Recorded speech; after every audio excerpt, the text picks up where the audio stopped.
ഉദാഹരണത്തിന് വേടൻ.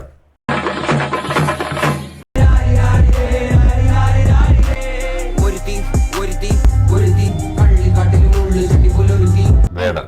ഓക്കെ, ഇദ്ദേഹത്തിന്റെ വരവ് കണ്ടപ്പോൾ ഞാൻ വിചാരിച്ചു എന്ത് ഈ കൊച്ചൻ ചെയ്യുന്ന ഇത്രയുള്ള ഒരു കൊച്ചൻ. ആള് ഒരു ചെറിയ ഷോർട്ട് പീരീഡ് ഒരു പീരീഡില് അങ്ങ് കയറി അങ്ങ് കത്തി. ആർക്കും പിടിച്ചാൽ കിട്ടിയില്ല. ശരിയല്ലേ? നല്ലതാണെന്ന് വെച്ചാൽ അതിനെ ഇഷ്ടപ്പെടുന്നവരുണ്ടല്ലോ, അതല്ലേ ഇതിന്റെ പുറകിന് ആൾക്കാരെല്ലാം പോകുന്നത്. അപ്പം ബാക്കി ഇപ്പം വലിയ വലിയ ഗായകരെന്ന് പറയുന്നവരൊക്കെ ഇങ്ങനെ നോക്കി ഇതെന്താ, അവര് ശാസ്ത്രീയ ഗാനവും സംഗീതവും ഒക്കെ പഠിച്ചുകൊണ്ടിരിക്കുകയാണ്. അവര് ഇത് നൊട്ടേഷനൊക്കെ ഇട്ടിട്ട് ഇങ്ങനെ വെച്ചുകൊണ്ടിരിക്കുന്നത്. പക്ഷെ അതൊന്നും കേൾക്കുന്ന ആളില്ല. മറ്റേതാണ് അവർക്ക് ഇഷ്ടം. കാലത്തിന്റെ മാറ്റങ്ങളാണത്. പക്ഷെ അവിടെ ഒരു പ്രശ്നമുണ്ട്. ഈ പ്രോപ്പറായിട്ട് സംഗീതം പഠിച്ചവർ ചെയ്യുന്നവരൊക്കെ എന്നും ശാശ്വതമായി അങ്ങനെ നിൽക്കുന്നു എന്നുള്ളത് സത്യമാണ്.